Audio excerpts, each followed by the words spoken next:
નમસ્કાર, હું ધારાસભ્ય સંગીતાબેન પાટીલ. સુરત શહેરમાં ઉપરવાસથી આવતા અતિ ભારે વરસાદના કારણે ખાડીપુર આવવાની શક્યતા છે. રાત સુધી ગંભીર પરિસ્થિતિ નિર્માણ થવાની શક્યતા છે.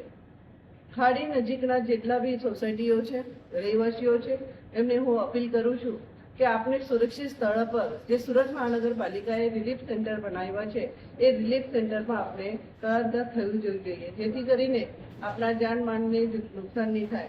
અને જે કંઈ આપણા ઘરમાં જો પાણી આવે તો એની પર હમણાંથી જ આપણે કેવી રીતે એનાથી બચી શકાય અને કેવી રીતે એનાથી સામનો કરી શકાય એના માટેની આજે હું બધાને અપીલ કરું છું કે આજે રાતે કદાચ ગંભીર પરિસ્થિતિ નિર્માણ થવાની શક્યતા છે.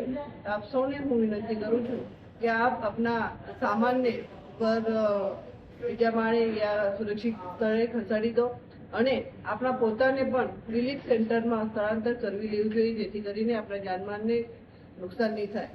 આપણે સૌને હું આ અપીલ કરવા માંગુ છું કે આપ સૌ આ મારી જે અપીલ છે એ અપીલને સ્વીકારશો અને આપણે સુરક્ષિત સ્થળે આવી જશો. નમસ્કાર. જય જય જય ગુજરાત.